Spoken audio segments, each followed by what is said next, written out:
Vanity of vanities, saith the preacher, all is vanity. Let us hear the conclusion of the whole matter. Fear the Most High, and keep His commandments, for this is the whole duty of man. Shalom, Israel. I am Brother Simeon, Israel, and welcome to today's Bible lesson. First and foremost, I'd like to start by giving all praises to the almighty power of my forefathers, the almighty power of Abraham, Isaac, and Jacob. Today's lesson is titled as, Are You a Righteous Israelite? Part 2. This is part 2 of a 3-part series on righteous living. In today's lesson, we'll examine the importance of the grooming and clothing laws of the Most High. Grooming according to the law. As Israel became a nation after the exodus from Egypt, they were blessed with righteous ordinances from the Most High, and they were commanded to not keep the ordinances of Egypt or adapt the ordinances of the Canaanites. We see this in Leviticus chapter 18, verses 1 to 4, which reads as follows. And the Lord spake unto Moses, saying, Speak unto the children of Israel, and say unto them, I am the Lord your God. After the doings of the land of Egypt, wherein ye dwelt, shall ye not do. And after the doings of the land of Canaan, whither I bring you, shall ye not do. Neither shall ye walk in their ordinances. Ye shall do my judgments, and keep mine ordinances, to walk therein. I am the Lord your God. Furthermore, in the King James Bible, in Leviticus chapter 19, verses 27, we see the following. Ye shall not round the corners of your heads, neither shalt thou mar the corners of thy beard. The term round the corners of your head is sometimes interpreted as trimming the edges of your hairline or shaving your entire head. But let's take a look at the Brenton Septuagint for further clarification. In the Brenton Septuagint, Leviticus chapter 19, verse 27 reads thus, Ye shall not make a wrong cutting of the hair of your head, nor disfigure your beard. So, in the context of Leviticus chapter 18, verse 3, which was read earlier, it is now clear from the Septuagint that rounding the corners of your heads is referring to an ancient Egyptian custom of literally rounding the corners of the hair on your head, leaving a sort of braid to the top or sides of the head. This is known as the Horus lock, named after the ancient pagan Egyptian god Horus. The Horus lock was an ancient Egyptian hairstyle used to symbolically indicate that the wearer is a legitimate heir of the god Osiris. The side lock was in use as a divine attribute while the Israelites were in captivity in Egypt. The lock was actually a braid with its ends twisted into a spiral. The descendants of the transatlantic slave trade, that is, the bloodline descendants of Abraham, Isaac, and Jacob, are not to follow the pagan rituals of any man-made religion. We are to obey all the laws, statutes, and commandments of the Most High. Moreover, the phrase, mar the corners of thy beard, in the context of Leviticus chapter 18, verse 3, is also referring to an ancient Egyptian practice, but the Septuagint makes it clear that you're not supposed to disfigure your beard in any way. We are certainly not to follow the pagan customs of the other nations. Indeed, the righteous Israelite does not disfigure his beard, nor round the corners of his head. The righteous Israelite that hopes to be a part of the remnant obeys the laws of the Most High. Furthermore, in Leviticus chapter 19, verse 28, we see the following. Ye shall not make any cuttings in your flesh for the dead, nor print any marks upon you. I am the Lord. This man has marks in his skin, that is, tattoos. He has rounded hair and a disfigured beard. He is certainly not living a righteous lifestyle. Moreover, here is a picture of an ancient Egyptian mummy. This mummy's tattoos extended along her arms, shoulders, and back. The placement and symbolism of these tattoos tell us that this woman may have served an intimate religious role at Deir el-Medina. Several of these tattoos link this woman with the goddess Hathor. By tattooing in public regions of the body, The tattoos were intended to permanently mark the woman as associated with religious worship. The eye of Horus was placed on the throat, the two shoulders, and the back. From any angle, when one looked at this woman, a pair of divine eyes peered back. Again, in the context of Leviticus chapter 18, verse 3, we see the reason for the outlawing of the practice of tattooing in ancient Israel. Tattooing in ancient Egypt was a pagan ritual which was used to publicly mark the wearer of the tattoo as a religious worshipper of pagan gods. An example would be the tattoo of the eye of Horus, a tattoo that is very common in modern popular culture of the heathen. Horus is one of the most significant ancient Egyptian deities who served many functions, most notably god of kinship and the sky. Nevertheless, righteous Israelites should not get tattoos of any kind or add more tattoos if they already got them prior to coming into the truth. Dress according to the law. In Numbers chapter 15, verse 39 to 41, we see the following. And it should be unto you for a fringe, that ye may look upon it, and remember all the commandments of the Lord, and do them. And that ye should seek not after your own heart and your own eyes, after which ye used to go a-whoring, that ye may remember and do all my commandments, and be holy unto your God. I am the Lord your God, which brought you out of the land of Egypt, to be your God. I am the Lord your God.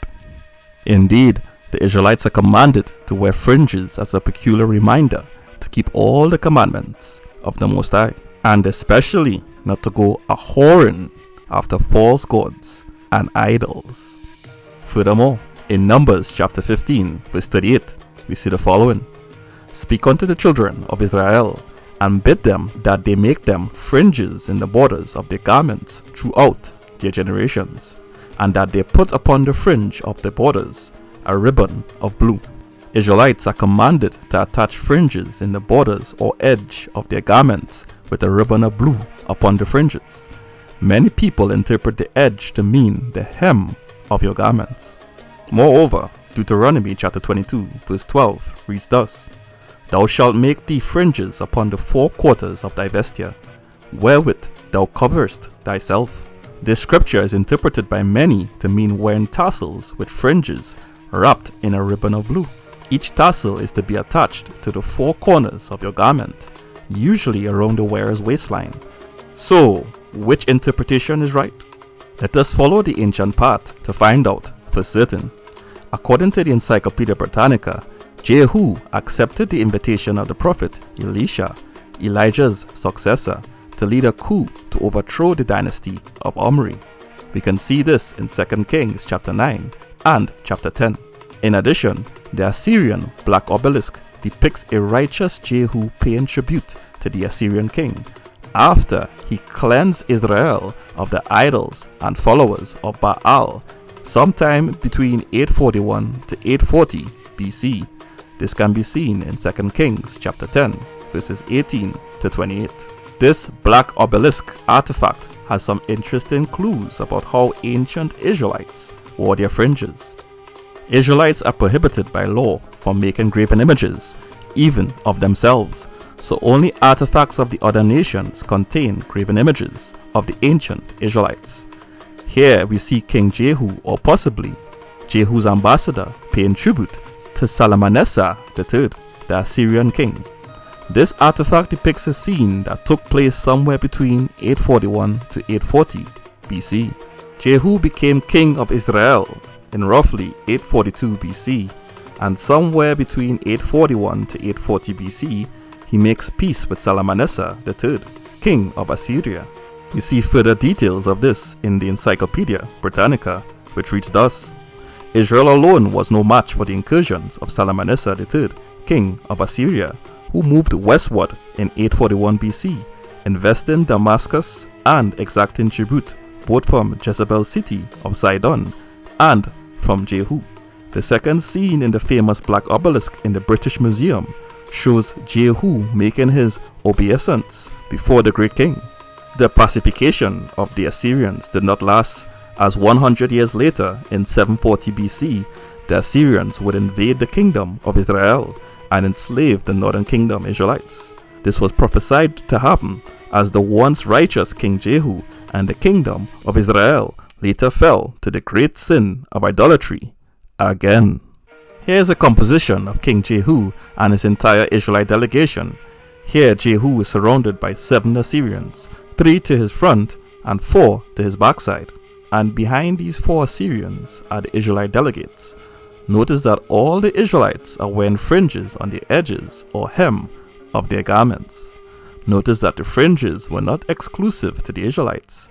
The Assyrian rulership is also depicted here, wearing fringes on the edge or hem of their garments, though the Assyrians did not wear them as a requirement of the laws of the Most High, which was given exclusively to the Israelites. Here's a closer look at some of Jehu's delegates depicted on the black obelisk artifact. They are all wearing fringes on the hem or edge of their garments, with full beards on their faces, in accordance with the law.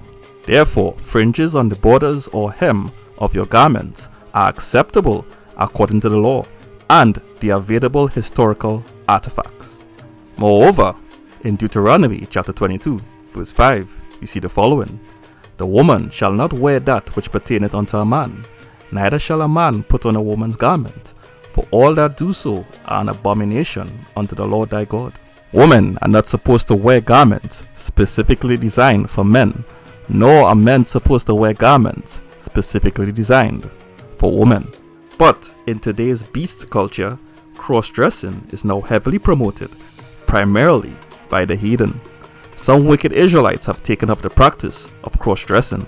Their justification is usually that in the beast system, you are free to be as wicked as you want, as long as you're not directly hurting anyone. But righteous Israelites obey all the commandments of the Most High. We do not engage in this behavior. And while we're on the topic of cross-dressing, sodomy is also an abomination in the eyes of the Most High, according to the Hebrew Scriptures. We see this in Leviticus chapter 20, verse 13, which reads thus: "If a man also lie with mankind, as he lieth with a woman, both of them have committed an abomination. They shall surely be put to death. Their blood shall be upon them." Indeed, the righteous bloodline descendants of Abraham, Isaac, and Jacob, that is, the Israelites, maintain righteous relationships as prescribed in the Hebrew Scriptures. We do not pattern our households and our communities after the image of the fourth beast. Furthermore, in Leviticus chapter 19, verse 19, we see the following: "Ye shall keep my statutes. Thou shalt not let thy cattle gender with a diverse kind. Thou shalt not sow thy field with mingled seed. Neither shall a garment mingled of linen and woolen come upon thee." The Most High does not like intermixing of any kind, especially not the mixing of different fabrics, plant life, or living creatures. A hint to the wise is sufficient. In addition, Deuteronomy chapter 22, verse 11 reads thus: "Thou shalt not wear a garment of diverse sorts, as of woolen and linen together." Again, we see that we are not supposed to wear clothing made of mixed fabrics, especially that of wool and linen. In other words, we are supposed to wear 100% wool, 100% linen, 100% cotton, or 100% of any lawful fabric that you may choose. This is something you can easily practice by checking the clothing information tag on the clothing items that you purchase. This way you can ensure that you're wearing the same fabric from head to toe. In conclusion, you are to groom yourself according to the law and dress according to the law. Do not follow the practices of the heathen, and certainly do not allow yourself to be seduced by the liberties of the fourth beast. And finally, all righteous Israelites fear the Most High and keep all his laws, statutes, and commandments.